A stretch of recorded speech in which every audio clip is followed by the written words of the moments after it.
Today is the 19th of April, 2012. We are at the New York State Military Museum in Saratoga Springs, New York. My name is Wayne Clark. My assistant is Max Lautenberg. Sir, for the record, would you please state your full name and date and place of birth, please? Sure. Lance Allen Wang, 11 October 1967 in Manhasset, New York. Did you attend school in Manhasset? No. I grew up in Farmingdale. Oh, okay. So Farmingdale Senior High School. And what year did you graduate? 1984, summer 1984. Did you go on to college? I did. I went to George Washington University down in Washington, D.C. Started there September of 84 and took my last class in December of 87.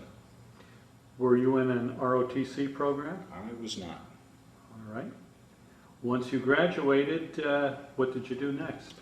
I was a major in radio television. I looked for work in radio television, and all I could find was small radio stations out in the middle of Montana or something like that. Had no desire to go out there. In retrospect, it might have been a good idea, but instead I went into retail sales, ironically selling radios and televisions. After about 6 months of that, I decided, I think I'd rather be doing something else. And I couldn't figure out what it would be, so I ended up joining the Maryland National Guard. Figured, I can go through 6 months active duty, get trained if I didn't like it, do 2.5 years of weekends, and put the military career behind me. Now, what kind of unit was it? It was, at the time, there used to be a type of military intelligence battalion called CEWI, C-E-W-I, which is Communications, Electronic Warfare, and Intelligence. And I was a member of the Headquarters and Service Company in a small section called BAT-D, which was a Battlefield Deception.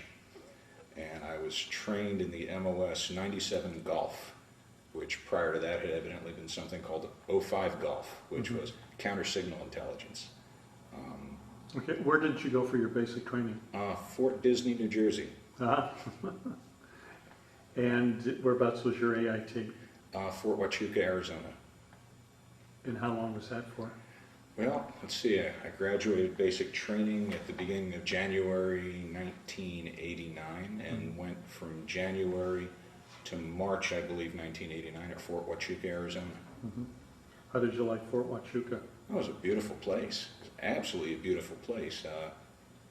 It was incredibly scenic, but it was the intelligence school, so it was not a particularly exciting place to be. You had a bunch of folks who were training to be counterintelligence agents coming around and trying to ask you questions to show how disloyal you'd end up being.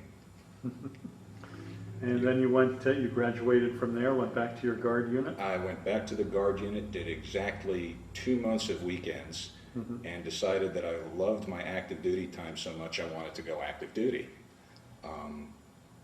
So when I told the unit that, they said, wait a second, we have a program here just for you. And it was called the Active Guard Reserve Program. So basically they ordered me to active duty with the Maryland Guard in July of 1989. And until the 30th of September 2009, I was active duty in various units in Maryland with various short tours and long tours and in various places. So when you were in the Guard, before you became an AGR, you were specialist or PFC? Or? When I got out of AIT, when I got out of Fort Huachuca, I was still a private first class. As soon as I got back, they promoted me to specialist E4. And I went into the Active Guard Reserve Program as a specialist, worked my way up through corporal, sergeant, staff sergeant, and then was the commanding general, how would we say it, voluntold me that I was going to OCS. So obviously when a suggestion is made by a general, it has the same effect as an order. So I went to OCS and was commissioned on the 30th of September 1994 after 6 years enlisted. Now your OCS program, was that through the Guard? That was through the state, that's correct. Okay. So while I was in OCS, I was still continuing in my active guard capacity. And where was the OCS? The OCS was in Maryland. It started, there was a reservation there called the Montrose School, which they later renamed called Camp Frederick. And then I did a lot of the training out in western Maryland. and also finally, when all was said and done, at Fort Indiantown Gap, Pennsylvania. Was that a one-year program? It was 18 months, I believe, 14 to 18 months. I'm not sure at this point anymore. So you were commissioned Mm-hmm. as a second lieutenant. In the infantry, yes. Oh, infantry. Absolutely. Cross sticks of ignorance. I was very proud of those. What happened next? Well, I remained on my active duty status, pinned on the cross rifles, became the adjutant of a infantry battalion in downtown Baltimore. Stayed an adjutant for a few years. Eventually was made a company commander in the 175th Infantry. Did that for almost 3 years. Later became a battalion S3 when I made a major. From there went to a brigade headquarters as the adjutant.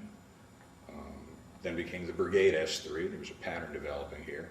And when I finished my career, I was the executive officer for the brigade as a light colonel. Very impressive. Heck of a lot further than PFC Wang ever thought he was going to get. So you retired with 20 years service? 21. 21 years. I was going to retire, as I hit 20, but we got orders for Iraq, and I couldn't bear the thought of being on the runway saying, hey, good luck, guys, be safe. I'm going off to a farm in upstate New York.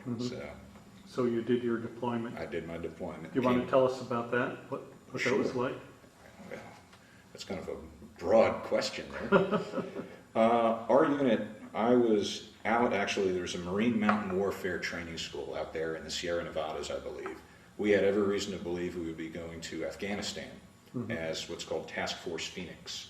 And those are the fellows who were training the Afghan National Army. So I was out there setting up mountain warfare training, and getting used to high altitudes. And right at the end of coordinating the training, I got a phone call saying, step outside and don't tell anybody anything. We're going to Iraq. So there goes 6 months of preparation down the tubes, but that's okay. The only constant is change. So we found out that what we were going to end up doing was running Victory Base Complex, which is the series of, I think, about 7 bases ringing the Baghdad airport. And we were basically going to take over, command and control of the base. My job, because I was the Brigade XO, was to be the Chief of Staff for Victory Base Complex. And I mean, we had some challenges right off the bat because we were an infantry brigade headquarters. We were not trained to be city administrators. But I mean, it's a proud tradition of the Army if we have no idea how to say no when we're told to do something. So basically what I had to do was cobble together a unit out of people who really had no military qualifications to do what they were going to be asked to do. So instead of just, once again, I guess it's the beauty of dealing with the Guard and Reserve, is that the civilian acquired skills are what became valuable there. I mean, I had no civilian acquired skills. I'd been pretty much an infantry officer for the duration. I know how to hurt people and break things, which is not exactly something that would have helped in this particular situation.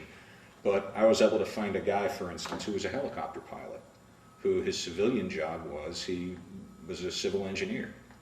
Beautiful, we needed someone to do that.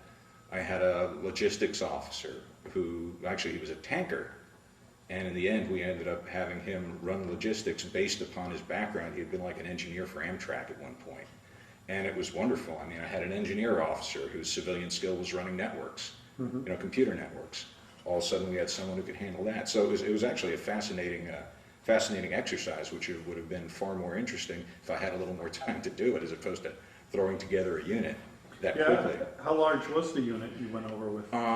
We ended up taking about 1,000 soldiers over, but much like the Guard during World War II, we were put in piecemeal. We deployed as a unit and then were promptly parceled out. So the brigade headquarters went to Victory Base Complex. We had a cavalry squadron that ended up going to Camp Cropper, which was a prison camp near Victory Base Complex, and it was their job to run it. One of our infantry battalions, who I later got to go up north and actually, see how the rest of the war was going, was sent up to Mosul and Al-Khiara, a place called Q West, and they were basically performing a proper infantry mission there.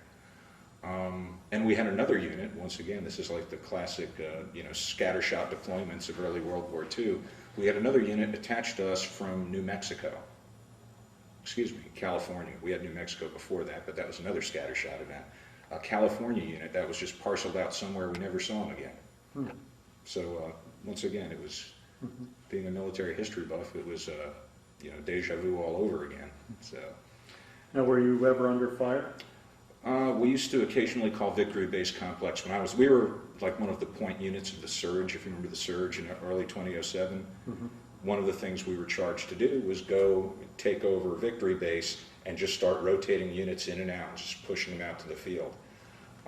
So we used to call it the catcher's mitt, because I'd say at least 3 times a month, and now if you can't really divide it out like that. We got rocketed, I'd say, at least 2 dozen times. And of course, Iraq situation being what it was by at least 4 different factions, I'm sure of that.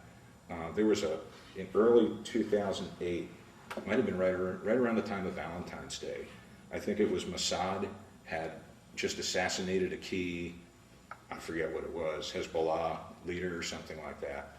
And because of course they couldn't do anything to the Israelis, so they dropped about 15 rockets on a Victory Base for good measure. So under fire in that sense, absolutely, but I never got to see who was shooting at me, because these guys were clever. I don't know if you've seen how sometimes they do their rocket attacks. They'll take a mechanical timer from a dryer, set it up as a circuit, put the rocket on a rail, turn the timer, and disappear. So, and other than that, we just had occasional, stray rounds, which there were many in Baghdad, just flying over the wall. We had a fellow who was standing outside a tent that had physical fitness equipment in it. One day he's standing there, out of nowhere, 50 caliber round comes in, drops him on the spot immediately.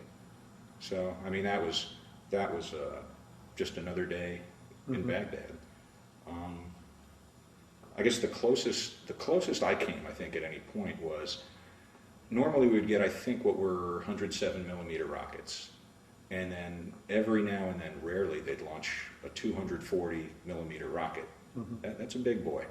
I remember I was in a conference room just doing some sort of routine administrivia, which just always, an army deployed or non-deployed, they say it marches on its stomach when we know it actually just slides along on the paper. But all of a sudden it sounded like a freight train, and one of the guys yelled, "Hit it." We dove, you heard just whoosh, right over you, and then you just heard this loud slam. I mean, not like any loud slam you've ever heard. It's like like you'd see on TV, all the plaster coming down and all that. And it turned out it was a rocket that landed about 200 yards away from us, just on the other side of our blast barrier wall.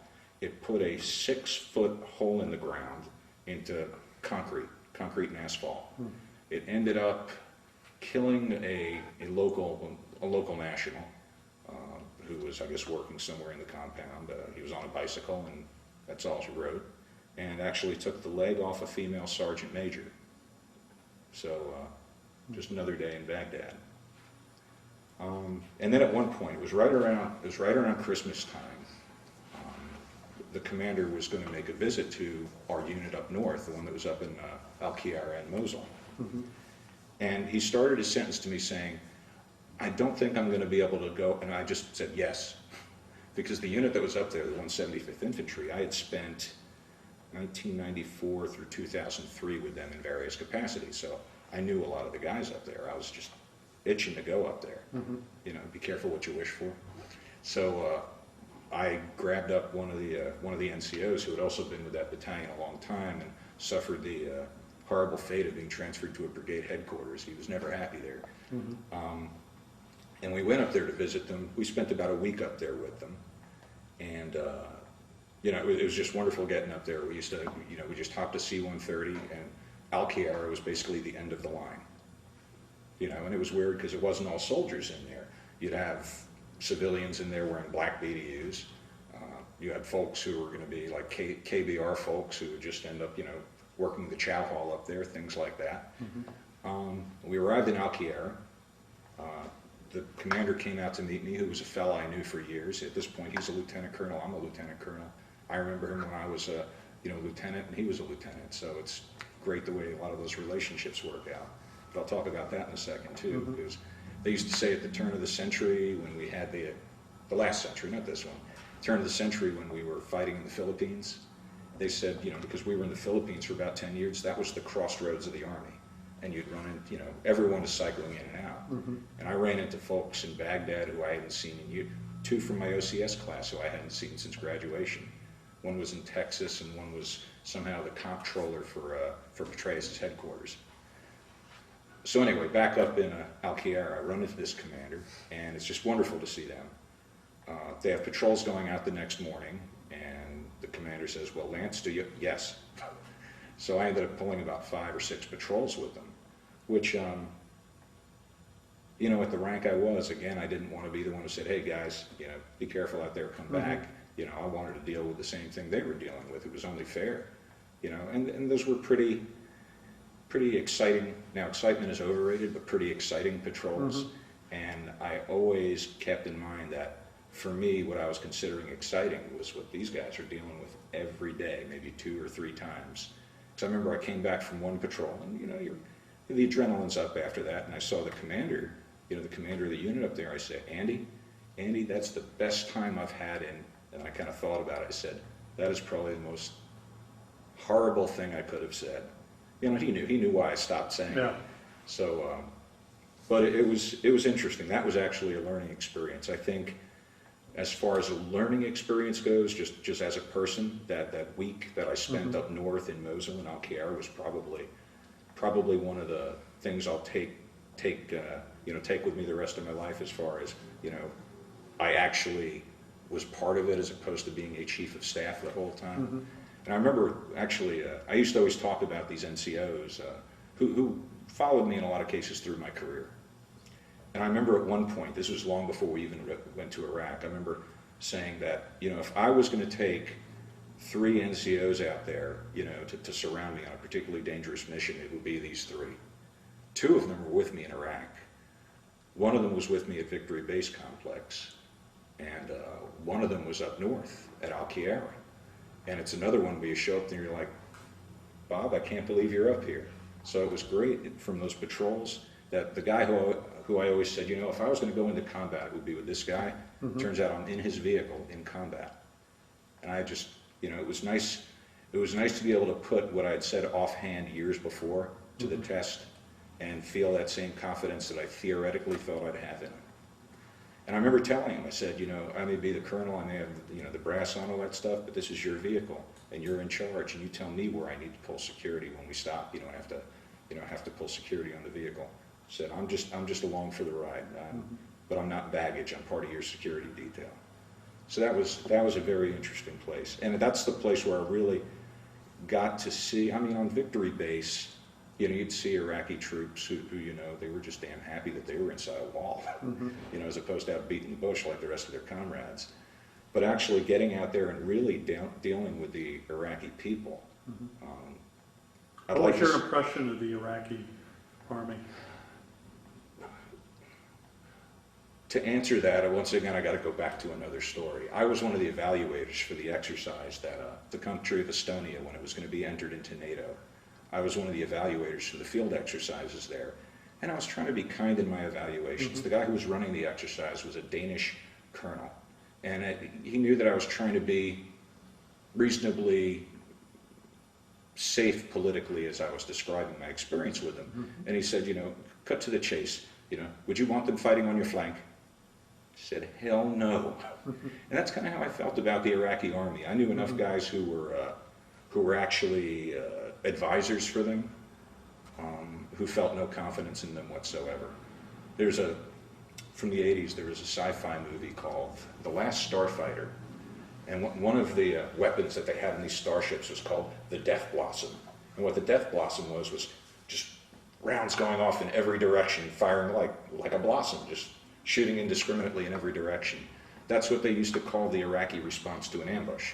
They would just do the Death Blossom, just fire rounds every which way, not really either knowing or thinking or caring to actually aim at targets. So, to make a long story short, I wouldn't have wanted them fighting on my flanks.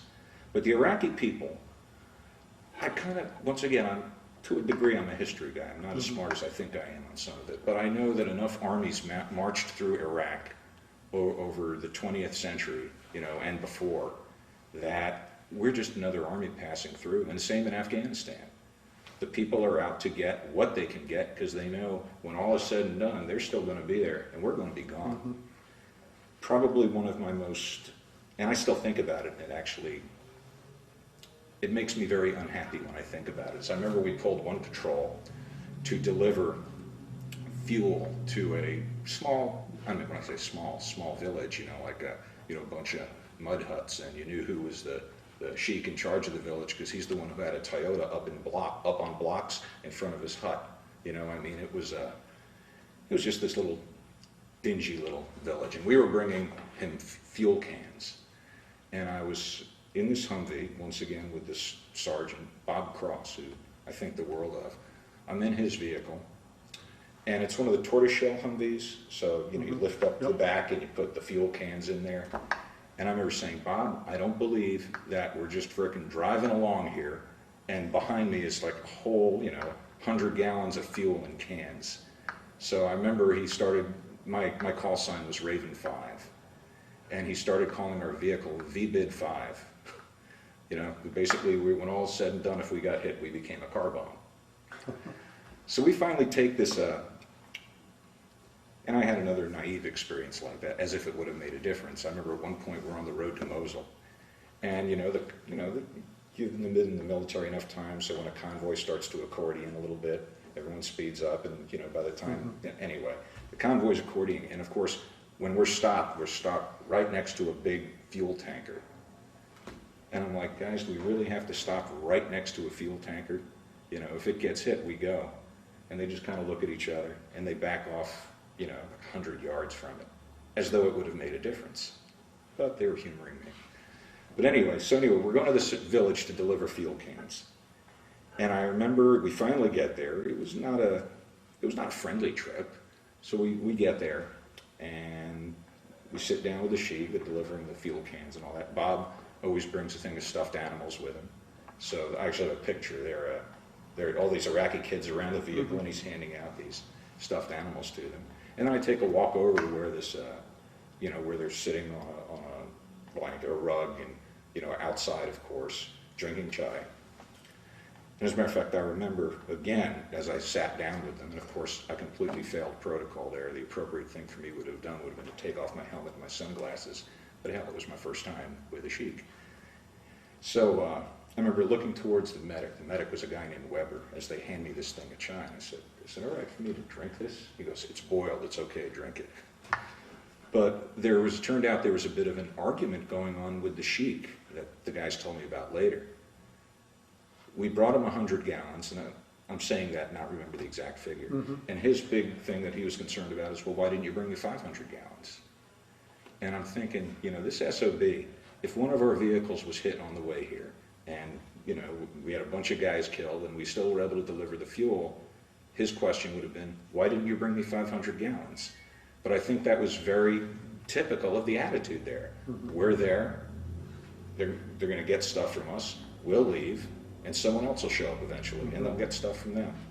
It's an attitude, and it's understandable, but still from where I sit, it's still, I'm not going to say it's unforgivable, but it's, from where we sit, it's not very palatable, let's put it that way.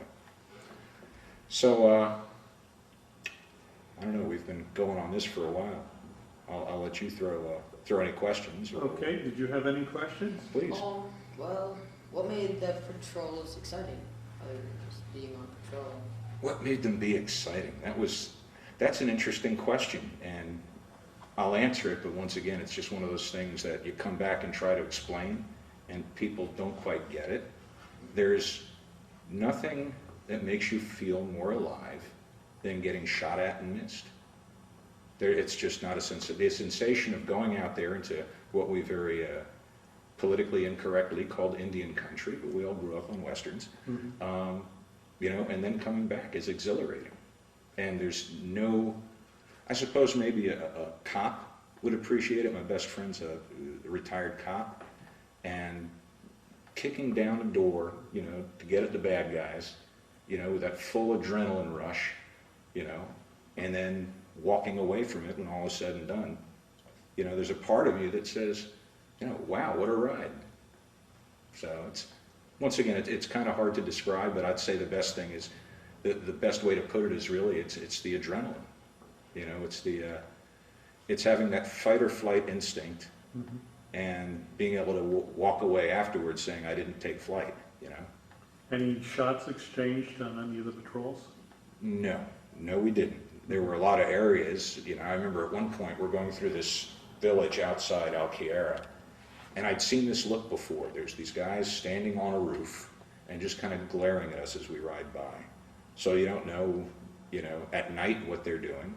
People ask me, they say, did you actually see any of them over there? And this kind of once again goes to my not kind opinion of the Iraqis that we dealt with, is I probably did, and they were probably serving me food in the chow hall.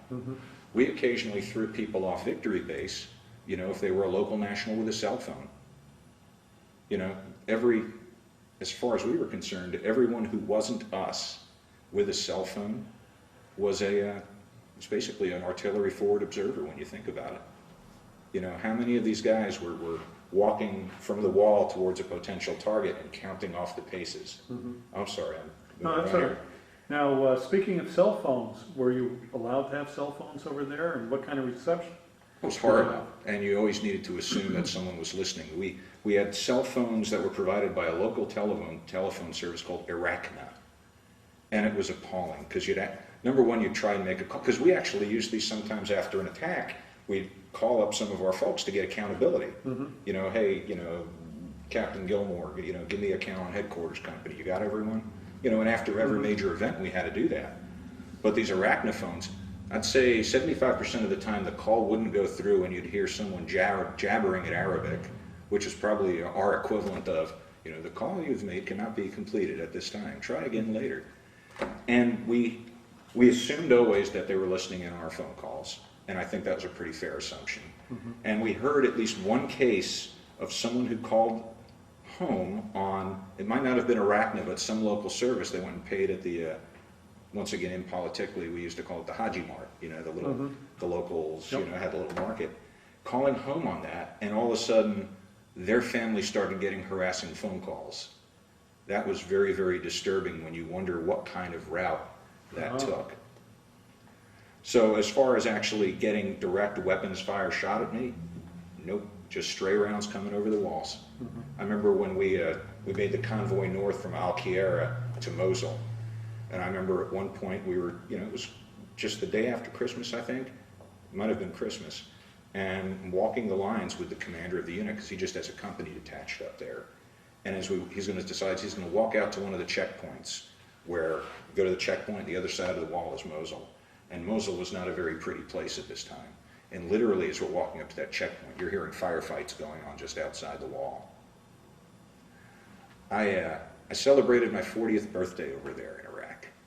And I remember we went, this is when I was back at Baghdad, we had an area we called Signal Hill, because, it had the big antennas up and all that. And on Signal Hill, you could actually look through the barbed wire and all that, and you'd see the city of Baghdad. So, I figured, okay, we couldn't have alcohol over there, so we had a few near beers with us, a little sandwich we got, and then just sat up there and smoked some cigars and just, watched the scenery. And sure enough, as the sun's going down, there goes a flare, and there goes another flare. And, was it an American patrol out there? I don't think I saw our guys using flares a whole lot, but I thought it was just kind of different factions of insurgents, hey, how high are you, how are you doing?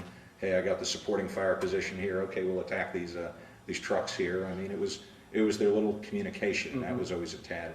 I didn't end up hearing, any small arms fire, and maybe at that point I was just kind of deaf to it, but, so yeah, there's always kind of something going on out there. There were certainly enough places where we could have been catching stray rounds from. And as I mentioned before, did. And when did you end up leaving?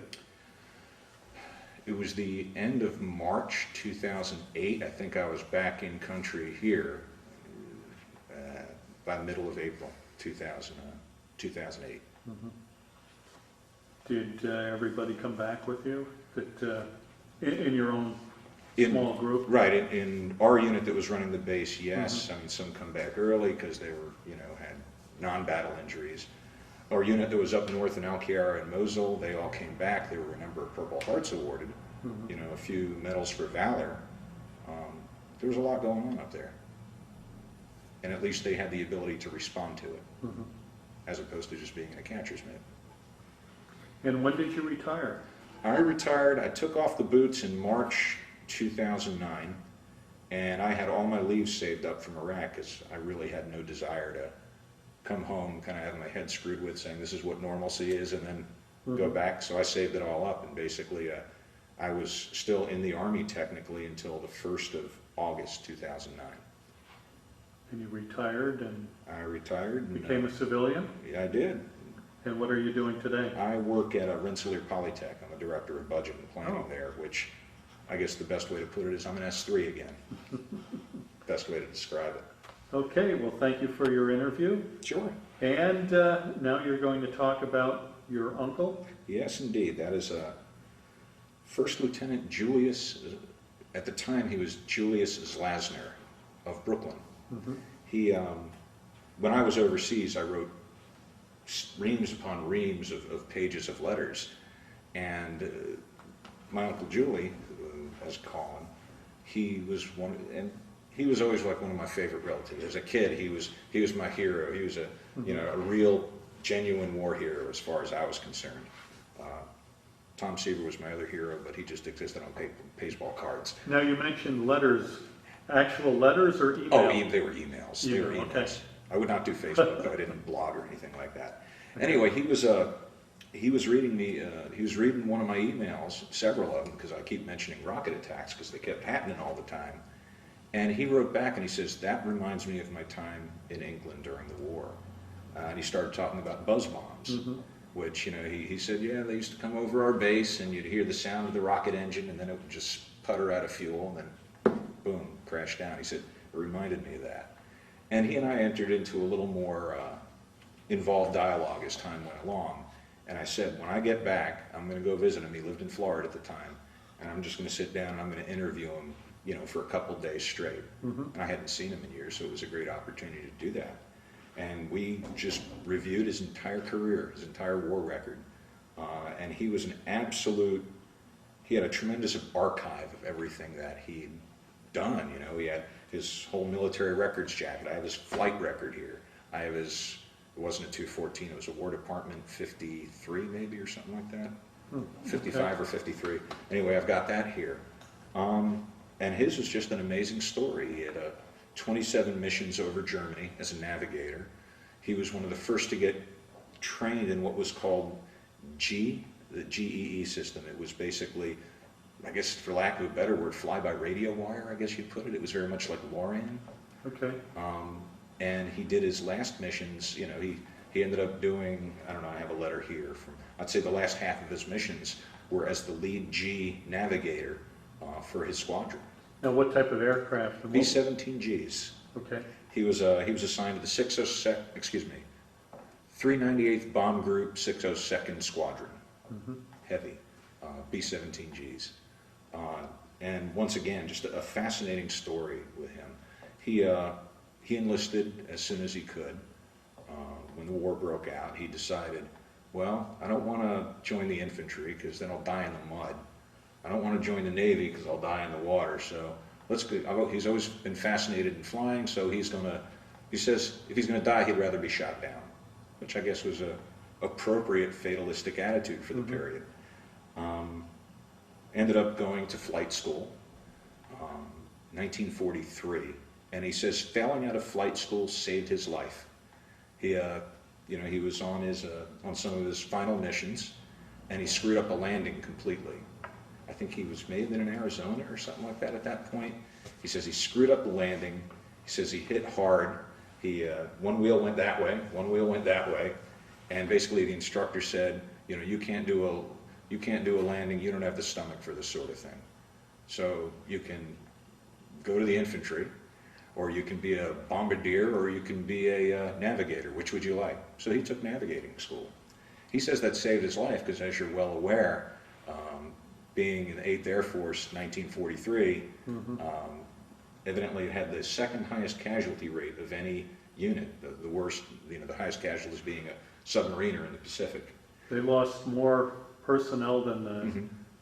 the Marines did in World War II, Mm-hmm. because the 8th Air Force was such a large organization. Sure, and at that point there were no fighters that had the extended range, to go over onto the continent, that get them across the channel, basically. Mhm. Then everything changed when they actually put extra fuel tanks on on the P-51s, I think.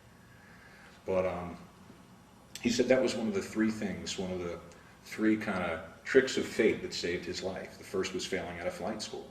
So by the time he finished navigator school, he ended up right after D-Day arriving in England. I want to say Northumberland. I'd have to check the documents again here. And he flew missions from there. Actually, it sent me a list of the missions he flew.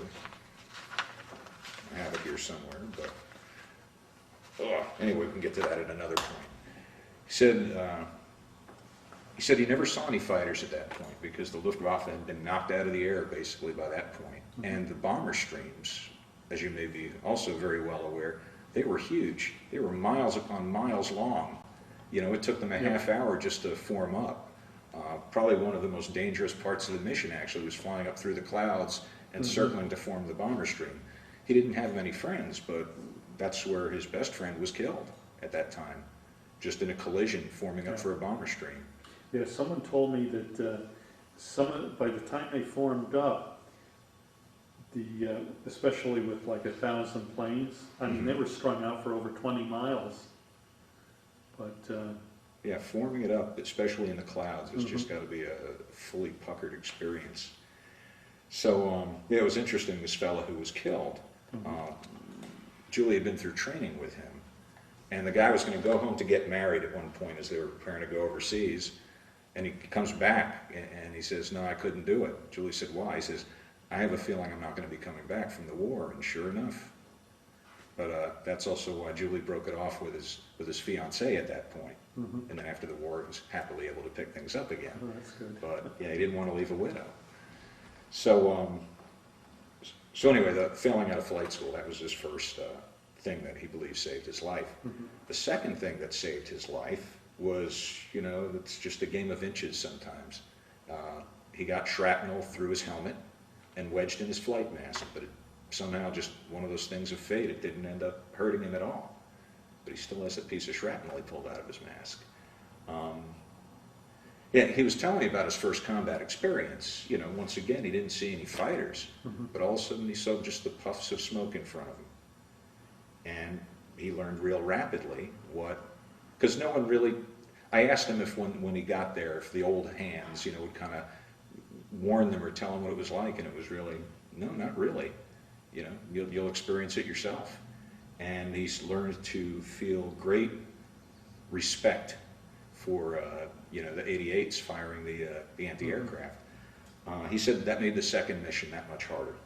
Once you've been through it once, you don't want to do it again. But, you really haven't got a whole lot of choice in the matter either. By the time he was, you always heard the story about, 20 missions and you go home, they bump it up to 25. By the time he was there, they bumped it up to 35 missions. So he wasn't going anywhere. Another thing that he said had saved his life over there, and it's another one where it's just one of those quirks of fate. It could have been, I know that's still, when he thinks about that story, I actually found documentation about this story at a later point and sent it to him, and he got very, very emotional when he read it. There were three guys who went through this lead G, this G navigation school. Three guys from his squadron. One was him, one was a fellow named Clinton Slusher, and one was a fellow named Charlie Letts. Julie was the selected, he was in charge of these guys, of these other G navigators. And Julie was slated to fly with the squadron commander as the G navigator. And this guy Letts was supposed to fly in the wingman, And evidently this guy Letts, he had a brother who was a fighter pilot, and he wanted to, move up in the ranks, and he felt by flying with the squadron commander, that would be his ticket in. So the whole time through the mission briefing, and as they're taking the vehicles out to the bombers to get on board, he's like, Julie, I really want to be in that one. I want to fly lead. Julie's like, no, that's my job. Go away. And he just keeps badgering him. And then finally Julie just says, all right, you son of a bitch, you want it that bad, you take it. So Julie ended up going in the the aircraft flying wing. Mm-hmm. Sure enough, what happens? Squadron commander shot down. You know, that's another one of those things that you end up thinking about for the rest of your life. And then I found documentation about how Charlie Letts died, because it turned out in that plane that was shot down, and I think if I remember it correctly, it went into a flat spin as opposed to a nosedive. Mm-hmm. And in this flat spin, I guess the co-pilot had unbuckled himself and was splayed across the windshield of the aircraft and passed out. And by his body going limp when it hit the ground, he survived and was taken prisoner by the Germans. Hmm. And when I sent that to Julie to read about, he said it just brought everything back. So that's just another one of those quirks of fate. Other than that, the aircraft that he was in, the aircrafts that he were in were never, only once were they hit. They had one guy who was wounded, the ball turret gunner, by flak. And this one mission, they lost 2 engines, and this became another. Julie told a lot of stories about what he felt was anti-Semitism, and he thinks this story is another example of it. He felt when he deployed to England, he didn't even have his lieutenant bars. There was a rank below that called flight officer. Mm-hmm. So he was a flight officer when he got there. But anyway, they lose these 2 engines. They're flying back across the channel.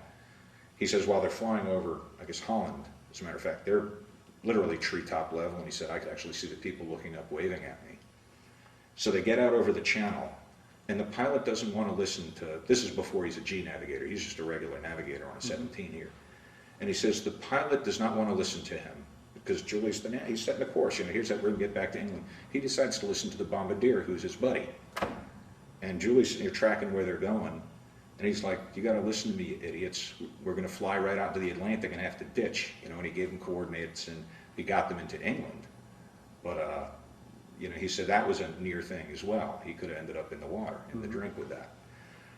Probably one of his favorite stories to tell, though, is about his best friend was married to his sister. The guy's name was Sam Robiano. Sam was a tanker, which is ironic because if you ever seen a picture of Sam, he's built like a linebacker. And of course, what is he in? He's in like one of these Stuart light tanks. So they must have to greased up the turret to cram him down in there. But he was with 7th Armor, I believe. He was with the 7th Armor Division at the Battle of the Bulge.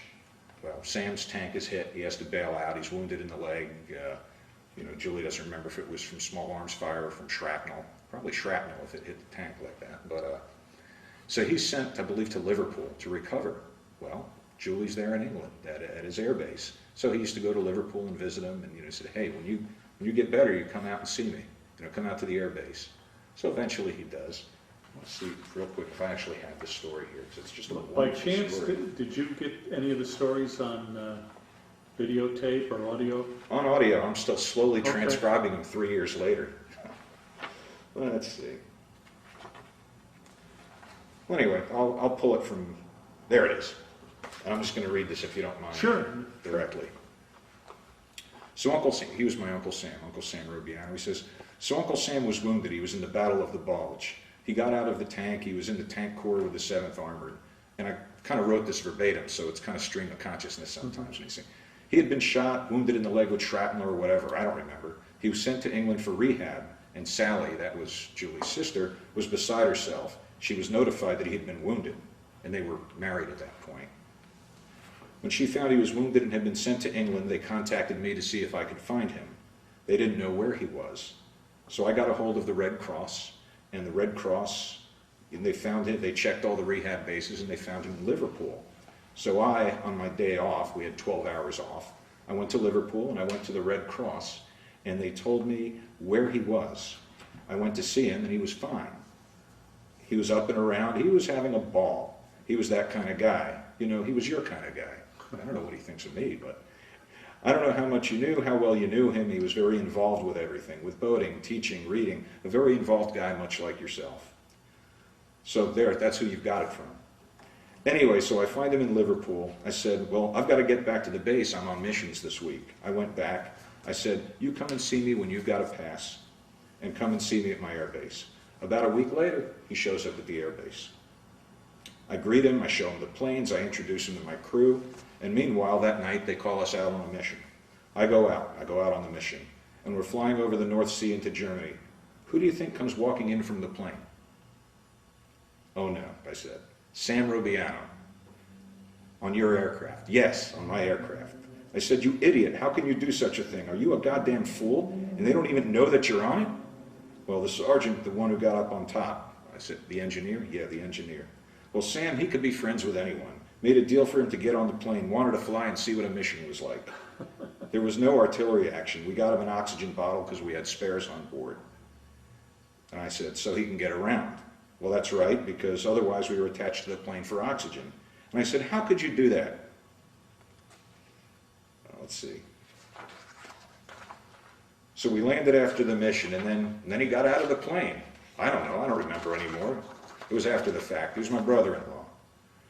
So then he talked about some other experiences with Sam visiting him at the airbase. These are wonderful stories they had. Anyway, I used to get care packages. So he'd come visit me at the airbase, and I'd come in there and I'd see a package open. I said, what's this? And there'd be a wrapper, an empty box, and he says, oh, I got hungry, so I finished it. He ate all of it, all the salami, the strudel, everything in there. The packages are like this, and he would just laugh his butt off. Anyway, he loves telling that story, and it's an amazing story. I mean, all of a sudden finding your brother-in-law, a tank sergeant up there in your plane with you as you're flying into Indian country. But yeah, that's, so I'm trying to think, what are some other, I mean, there's just so many stories that he had. Let's see, I started just writing these down.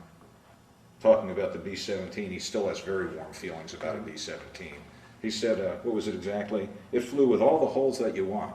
I remember as a kid, I was a big military buff as a kid, and I used to have pictures, of all the planes, and he'd sit there and tell me the stories. There's one where the nose is completely gone, but somehow it was able to land.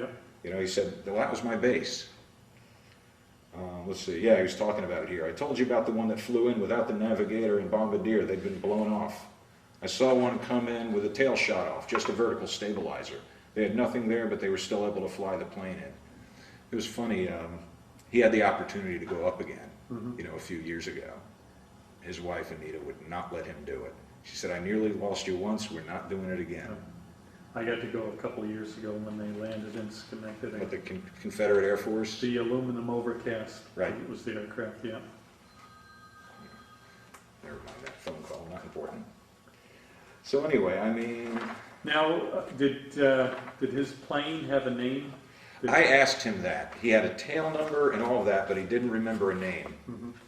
If you'll humor me a moment, I've actually got some of that in here. He took notes on just a... Now, if you want, I can copy some of that and add it to a file, and we can... He has his aircraft... These are your copies. I've made these for you. Oh, okay, great. I've got them all on computer. Aircraft serial number 43-38875. The code was Kilo 8 Romeo.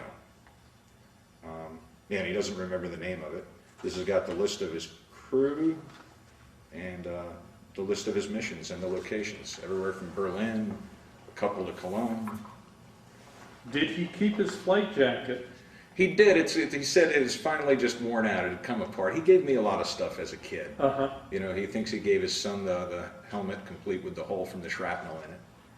Yeah, here's his, basically, once again, his equivalent of a DD-214. One of the things I noticed, actually, when I was going through his records, you're familiar with how they award the Air Medal to I think every 5 missions you got the Air Medal. And he didn't get for his last 5. He got it only up through 20 missions. And he said because it was towards the end of the war, everyone just wanted to get out of there. So no one was processing it, and he didn't really care.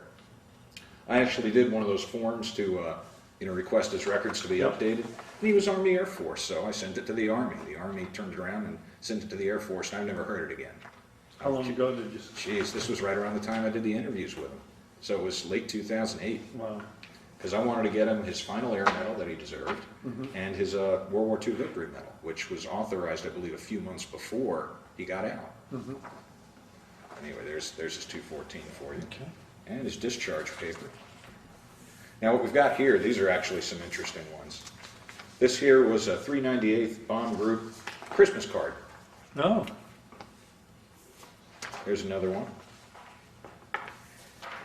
He gave me these pictures, and I said, "Oh wow, were these pictures from your missions?" And he said, "No, they just used to sell these souvenir pictures on the base." Now these, I believe, are from, I'll show you those in a second. These are more of the souvenir pictures. I believe these here are from his missions, and these are, what do you guys call them? I guess bomb damage assessment pictures. okay.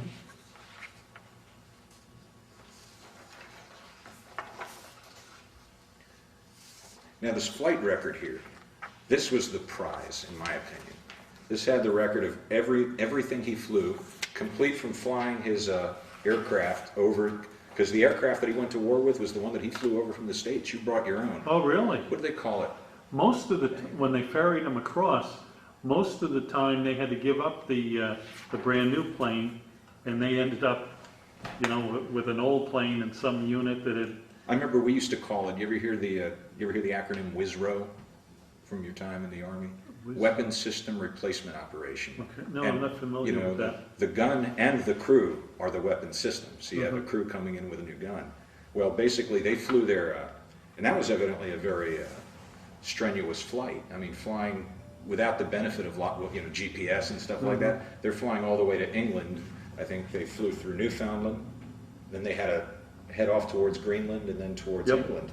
He said one of the things that they looked for on the ground, and he being the navigator, he had to find this. There was a crashed B-17 somewhere in Newfoundland. And the instructions are basically, when you reach the crashed B-17, you know, adjust your course heading. So that was their landmark that they had to look for, was a crashed plane.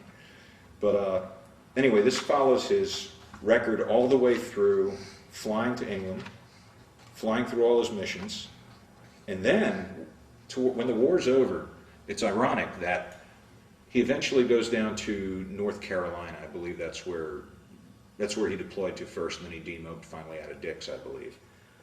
Sure enough, who's the operations officer there?